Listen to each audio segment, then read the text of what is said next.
What's up, y'all? Welcome back to another video.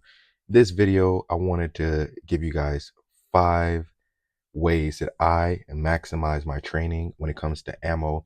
We all know how expensive ammo is, and I mean, mag dumping is fun, it's cool, but let's be honest. It's not something you should be doing every time you go to the range unless you got money. My bad. If you have money, do your thing, playa. But for us regular folks, there's a time and place for mag dumping and seeing how fast you can empty a mag and keep shots on target. But that's not something that you're doing every time that you go into the range, in my opinion. So without further ado, let's get the video going. At number one, I have stop panic buying. That's You gotta stop panic buying. The goal when you're buying ammo is to, let's say this is on sale for 13 bucks, 13.99, whatever. If you can afford that and you're at the store, get it. Just get one box. Get one box here and there. Get it, get on a schedule. Have a budget weekly for your ammo. Do not panic buy, because when you panic buy, you overpay. The goal is to treat ammo like stocks, for example. You want to average down your buy. So you will never pay the lowest amount every single time, and you will never pay I mean, you could pay the highest amount, but you're not going to pay the highest amount every time you buy ammo. The goal is to average down. We will never go back to the prices we were paying for ammo 5, 10 years ago. That ship is long gone. Again, ammo, another comparison on ammo is like houses.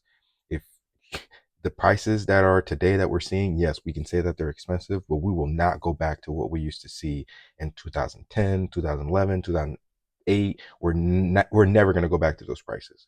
So the goal is to be aware of a baseline of prices, whether it's 9 millimeter, whether it's 5.56, 7.62, whatever you shoot, 300 blackout.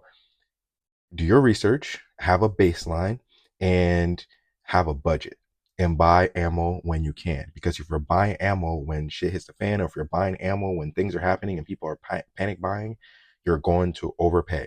You're going to overpay, period. So buy all the time, not just when things are happening or when the news happened. Don't panic buy. That's number one. Number two is dry fire. You got to dry fire, man. You have to dry fire. I know people, friends of mine, who shoot live more than they dry fire, and they don't shoot live a lot. That's a problem. That's backwards. You need to be dry firing a lot more, and you don't need much to do it. Honestly, you need your holsters. So I like to dry fire with my inside the waistband for a little bit, and then I'll dry fire with my outside the waistband uh, and belt on for a little bit. So the goal is to knock out 15 minutes of each every day minimum. If you can do more, great. But I try to do that every single day, dry firing.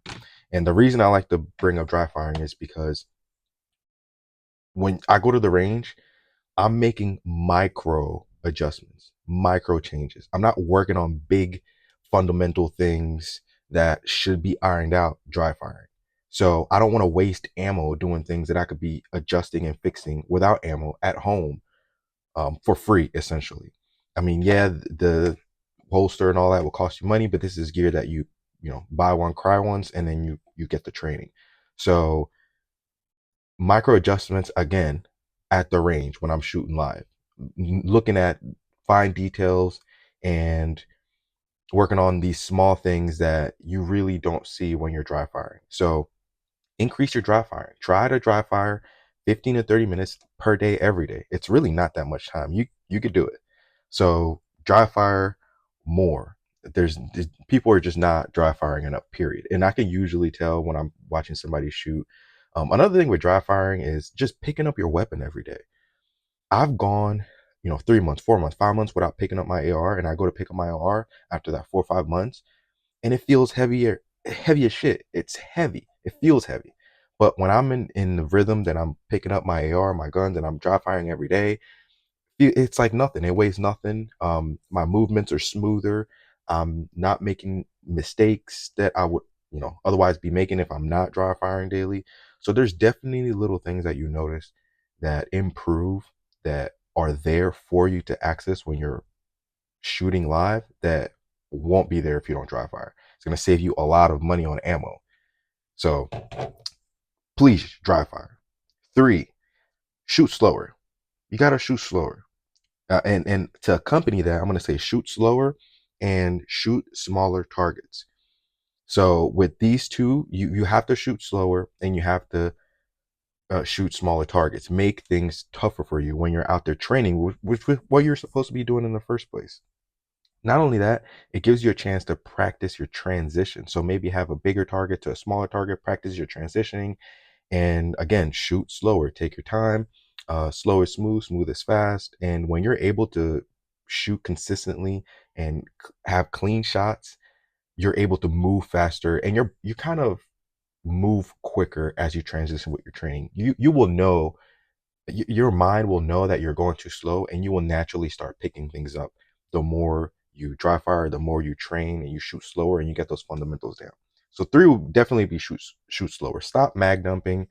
Again, like I mentioned in the beginning, there's a time and place for everything, and you have to shoot slower. So and to add to the shoot slower and transition is try different types of shot, paired shots. I like to do a lot of paired shot drills to simulate real life scenarios. So try that for yourself. It'll save you a lot of ammo, and you get a lot more return on your investment when it comes to your training and your ammo that you're spending money on.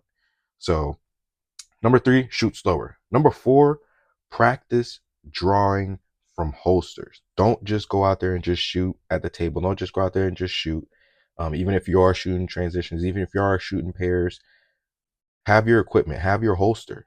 Practice drawing from the holster and putting 2 shots on target, putting 1 shot on target. Do build drills from the holster. Do a little bit inside the waistband, and definitely practice with outside the waistband. If shit hits the fan, we're wearing belts and we're wearing, at least I am, my gun outside the waistband. So practice shooting from your holster. A lot of people don't do that enough. Please do that. And then 5, use dummy rounds. Use dummy rounds. Put dummy rounds in your magazine to practice malfunctions, to practice what would you do if something were to go wrong. Use more, empty brass in your magazines if you must. This helps out a ton. It'll save you a little bit on the ammo, and you get to practice something that could happen potentially in real life. So definitely use your snap caps and use your brass, empty brass if you have it. So there you go. And then for the dry firing, all you need is some tape and a marker, X's, and then put tape everywhere and then start the dry fire. So, but there you have it. 5 ways to maximize your ammo. Let me know in the comment section how you maximize your ammo. Please let me know, and would love to hear from you guys. Appreciate you guys watching this video. Like I always say, I appreciate all the support and the love. Do something great, be positive, and I'll see you guys on the next one. Deuces.